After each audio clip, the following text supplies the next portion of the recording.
एक नया लक्ष्य परमात्मा तत्व प्राप्ति की तरफ ले चलने के लिए प्रयास करें। मन बहुत चंचल है, जल्दी भगवान में लगता नहीं है, लेकिन लगेगा कब? कहा मन से सकल वासना भागी, अकबर रघुवीर चरण अनुरागी। जब संसार के समस्त विषय वासनाओं का परित्याग करके आप अपने मन को भगवान की तरफ जोड़ते हो, तभी अकारण करुणा वरुणालय पर ब्रह्म परमेश्वर भगवान श्री राम के श्री चरणों की प्राप्ति होती है। उसके पहले होने वाली नहीं है। और एक स्थल का दर्शन कराने का प्रयास करूं। जब भगवान श्री राम 14 वर्षों के लिए अयोध्या से जंगल के लिए प्रस्थान किए, शास्त्र में साथ में परम्बा जगदम्बा मां भगवती सीता और जीवाचारी लक्ष्मण पति पावनी गंगा के तट के किनारे गए। सायंकाल की बेला हो गई तो केवटों का राजा निषादराज गुह सुना कि परमात्मा आए हैं। दौड़ा दौड़ा आया, अभी तक उसको कोई परिचय नहीं है और भगवान के श्री चरणों पर गिरा, उनसे निवेदन किया है कि अब रात्रि होने वाली है, इसलिए आप अभी आज रात्रि यही ठहर जाए, प्रातः काल की बेला में गंगा के पार चले जाना। सुंदर कुटिया का निर्माण करा दिया और उसी कुटिया में कुश की चटाई बिछाया और उसी पर भगवान श्री राम मां भगवती सीता को सोने के लिए दिया गया। ध्यान रखना, चटाई कुश की है और अगर आप कभी कुश की चटाई पर बैठे हो तो देखें कितना गड़ती है वो, कितना दर्द होता है, पर उनको बैठने के लिए दे रहा है जो दुनिया में सबसे कोमल है।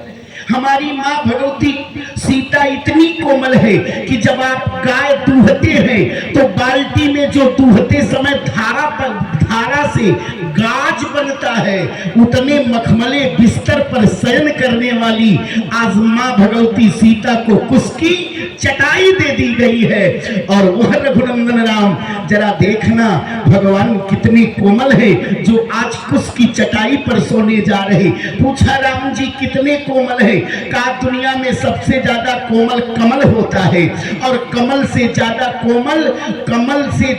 कोमल लक्ष्मी जी का चरण होता है जो कमल के पुष्प पर रहता है कि नहीं? बोलिए। अब आप सोचें, दुनिया में सबसे ज्यादा कोमल कमल से ज्यादा कोमल कमला का चरण कमल, जिन माता लक्ष्मी का चरण कमल इतना कोमल है तो चरणों की अपेक्षा ये कर कमल ज्यादा कोमल होगा। और जिन माता लक्ष्मी का ये कर कमल इतना कोमल है, इन्हीं कर कमलों से जब माता लक्ष्मी भगवान विष्णु अर्थात रघुनंदन राम के पैरों को दबाती है, उनका संबंध करती है, तो ठाकुर जी कहते धीरे दबाइए, पांव में दर्द हो रहा है।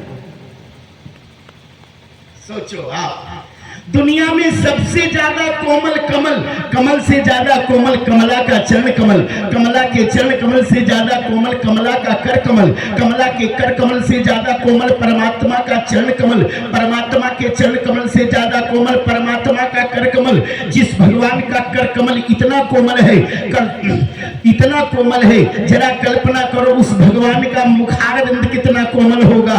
जिस भगवान का मुखारविंद इतना कोमल है, उनका नयनार बिंद कितना कोमल होगा। जिसका नयनार बिंद इतना कोमल है, दिल से पुकार लो, क्यों नहीं सुनेगा? क्योंकि जिसका नयनार बिंद इतना कोमल है, उसका हृदयार बिंद कितना कोमल होगा, दुनिया का कोई बता नहीं सकता। ऐसे परमात्मा राम सोए, जीवाचारी लक्ष्मण पहरा दे रहे, निषाद राज गुह चला गया, लेकिन आंखों का विषय है रूप को देखना। आंखें सुंदर रूप देखती है, पर ध्यान रखना, आप बताओ जिसकी आंख भगवान को देख ले तो फिर दुनिया में कुछ देखने के लिए बचेगा क्या? उनसे भी ज्यादा कोई सुंदर है क्या? निषाद राजगृह में प्रभु का दर्शन कर लिया, चला तो गया। घर जाने के बाद अब न भूख लग रहा, न प्यास लग रही, न नींद आ रही, घबरा रहा है अपने राजमहल में, क्या करूं? असल में ये है कौन? जब से देखा हूं तब से एक अलग शांति मिल गई। और 12 बजे रात्रि को मध्य रात्रि में केवटों का राजा निषाद राज गुह अपने एक सहायक केवट को साथ